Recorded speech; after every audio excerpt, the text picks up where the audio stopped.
If you're on a phone or tablet right now while you're listening to this episode, go to your app store and download the Couch to Active app. It really is the easiest way to listen to the podcast. Hey there, friends. Lynn Limberg here. And yes, that new little jingle there about downloading the app, I am totally dead serious. It is the best way to listen to the podcast. So if you haven't yet and you're on your phone right now, head over to your app store and get that app finally downloaded. Okay, so it's Friday, May 8th, and I really hope that you all enjoyed the last week's worth of episodes. It really was around that theme of how we're starting over again and how all of our lives and schedules seem to be upset.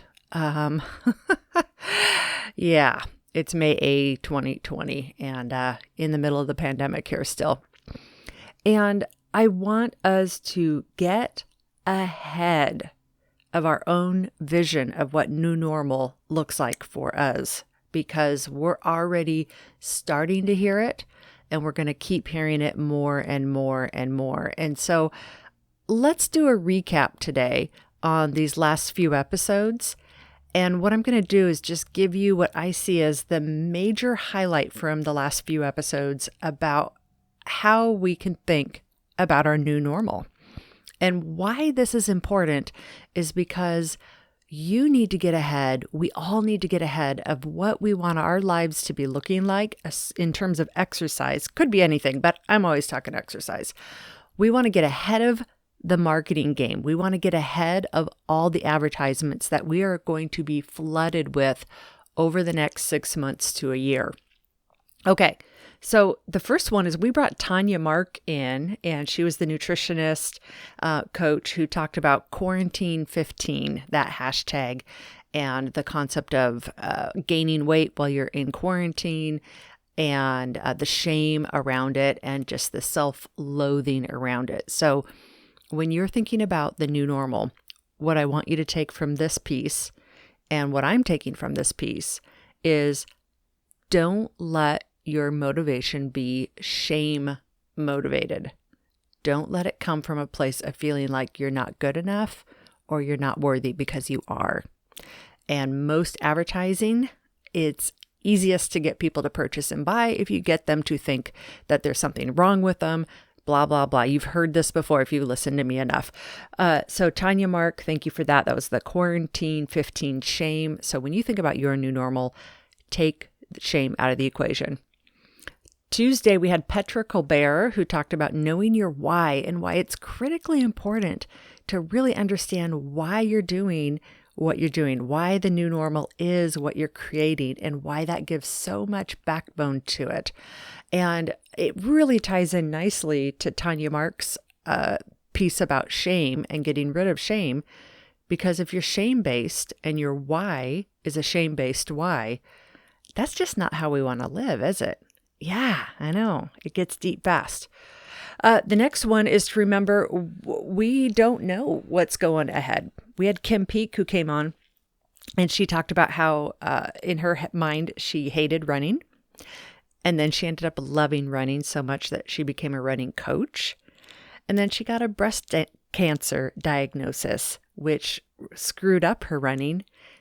And then she had to go, well, it screwed it up according to her standards of how she liked to run, right?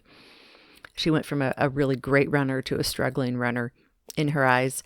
And then she had to go through the loops and hoops of figuring out how to love the kind of exercise that she loves and redefine it all for her. So really Kim Peek's Wednesday was a heartfelt piece about looking at your life and knowing there's wild cards and things have gotten upset, and it's still chaos. We still don't know what next fall is going to look like. We don't know if kids are going to be in school or not school or remote learning, or we don't know if we're going to have to wear masks for the rest of our lives, and if we should start sewing and buying masks to match all of our outfits.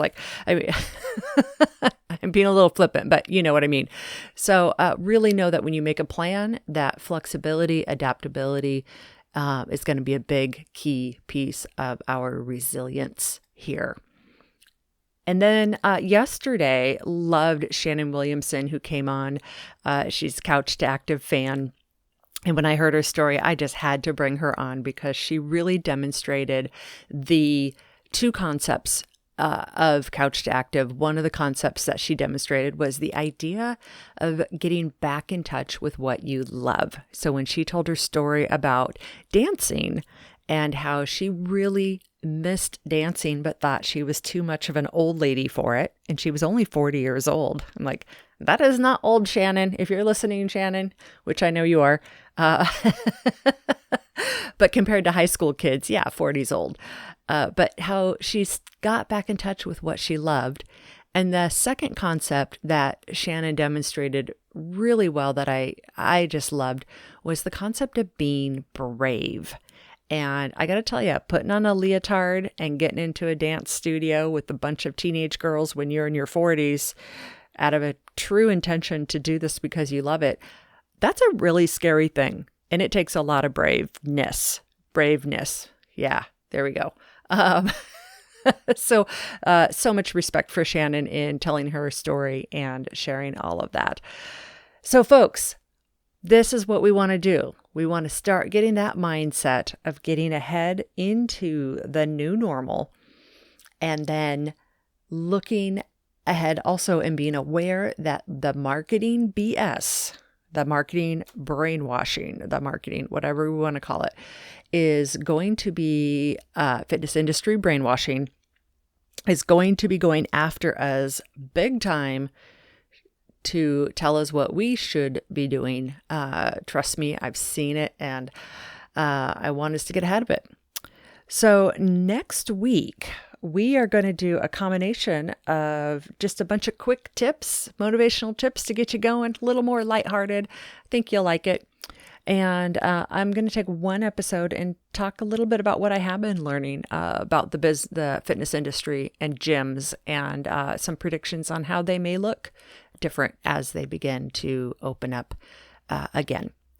Alrighty, friends, have yourself a fabulous, fabulous weekend, and we'll see you on Monday, May 11th. Bye-bye now. If you haven't been to the Couch to Active website yet, you are missing out. Head on over there now, couchtoactive.com, and learn about how I can help you get that active lifestyle finally going in a way that'll also help you smile. How great is that? Check it out, couchtoactive.com.